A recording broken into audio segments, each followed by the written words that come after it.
त्यानुसार नेमून वाहतुकीचं नियोजन करण्याचा प्रयत्न करतो.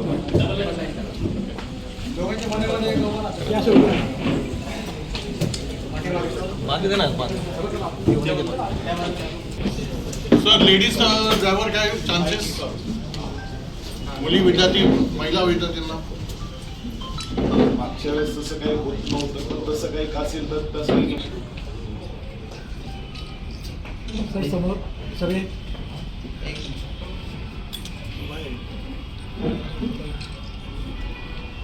एकदा ह्या सगळ्या व्यवस्थित पण अगदी पडल्याच याचा वापर. सर आता रायडर्स आलेले आहेत, फक्त आव्हान करा शिक्षकांना, विद्यार्थ्यांना आणि जे स्पर्धे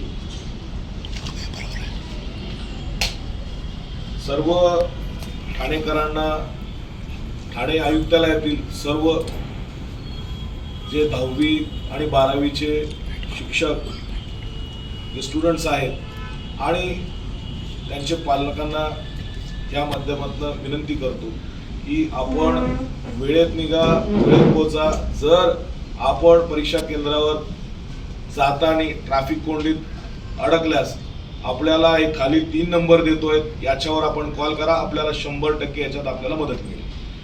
पहिला नंबर घ्या, ट्रॅफिक कंट्रोलचा नंबर आहे 8286 300 300. दुसरा नंबर आहे 8286 400 400. आणि तिसरा नंबर जो फक्त व्हॉट्सअप कॉलिंग होतं, याच्यावर नेट कॉलिंग होतं, तो आहे 7039 003866. या फोनवर कॉल केल्यानंतर आपल्याला त्यानंतर 10 मिनिटात आपल्याला त्या ठिकाणी जो आपल्या ठिकाण असेल ते लोकेशन आपल्याला याच्यावरून पाठवायचं आहे. त्या लोकेशनवर आपल्याला 10 मिनिटात त्या ठिकाणी रायडर पोहोचतो. रायडर्सची गरज पडू नये अशी व्यवस्था करतो. तरीही जर वाहतूक कोंडी झाली ना, रायडरची आपण स्पेशली नेमणूक करत आहोत, जे फक्त त्याच ड्युटीवर असतील की कॉल आला आणि ज्याचा कॉल येईल त्याला आपण त्याच्या पोचेल, त्याला तिथं पिकअप करेल आणि त्याच्या परीक्षा केंद्रावर त्याला वेळेत पोहोचवेल. हेल्पलाईन नंबर आहे 8263 00 300 82. आणि तिसरा व्हॉट्सअपचा, याच्यावर फक्त व्हॉट्सअपच कॉलिंग होईल. हा नंबर आहे 7039 003866. सर अचानक झालेली वाहतूक कोंडी कसं काय तुम्ही हे करणार? अचानक जे आपण स्पॉट्स आयडेंटिफाय केलेले आहेत, जसं खालेगाव असेल, घोडबंदर रोड असेल, आनंद किंवा मानपाडा. आता शीळ कल्याण रोडला मानपाडा जंक्शन आहे, या ठिकाणी वाहन बंद पडलं त्या काळात त्याला तात्काळ पहिल्या 10 मिनिटात रेस्क्यू करण्यासाठी किंवा त्याला तिथने जो बंद पडलेला आहे ते घेऊन बाहेर सोडण्यासाठी आपण कॉल आपल्याला प्राप्त झाले होते आणि आपण 34 मुलांना त्यांच्या परीक्षा केंद्रावर वेळेत पोहोचवण्यास मदत केलेली आहे. परीक्षेच्या कालावधीमध्ये जो नोटिफिकेशन आहे त्याचं 100%. मागच्या वर्षी आपलं पहिलं वर्ष होतं या उपक्रमासाठी. ठाणे आयुक्तालयात बऱ्याच ठिकाणी मोठे मोठे प्रोजेक्ट चालू आहेत. मेट्रो असेल, समृद्धी महामार्ग असेल, मर्जिंगचं काम असेल, विविध ब्रिजेस बंद केलेले आहेत, त्याचं डेव्हलपमेंटचं काम चालू आहे. तर या ठिकाणी बऱ्याच मोठ्या प्रमाणात आपल्याला वाहतूक कोंडीचा सामोरे जावं लागतं. त्याचा त्रास विद्यार्थ्यांना होऊ नये यासाठी आपण पूर्ण क्षमतेने आपला एक्स्ट्रा मॅनपॉवरही आपण टाकत आहोत.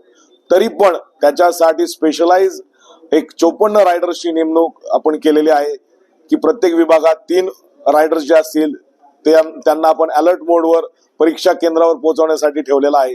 ज्याच्यात कॉल येतील आणि त्याच्यात संबंधित विद्यार्थी किंवा पालक त्याचं लोकेशन शेअर करतील, लाईव्ह लोकेशन. त्या लाईव्ह लोकेशनवर आपले अंमलदार अधिकारी पोहोचतील आणि त्याला तिथनं त्याच्या परीक्षा केंद्रापर्यंत सुरक्षित आणि वेळेत पोहोचवतील. सर किती रायडर्स आले? 54 रायडर्स आहेत. 18 वाहतूक विभागामधले 54 रायडर्सची आपण नेमणूक केली. गरज भासल्यास तसंही आपण त्याची नेमणूक करण्याचा विचार आहोत, पण आपल्याकडे महिला अंमलदार त्या संख्येने नाहीत, त्याच्यामुळे थोडस ते होईल की नाही याच्याबाबत साशंक नाही. सर अवजड वाहनांसाठी काय? अवजड वाहनांसाठी आपण स्ट्रिक्टली त्यावेळेस पीक पिरियड्स मध्ये त्यांच्यावर प्रतिबंधात्मक कारवाई करत आहोत. आले आज जर आलेच तर त्यांच्यावर त्याप्रमाणे कायदेशीर कारवाई करण्यात येईल. हे ठाणे आयुक्तालयापर्यंत आहे की फक्त ठाणे सिटीपर्यंत?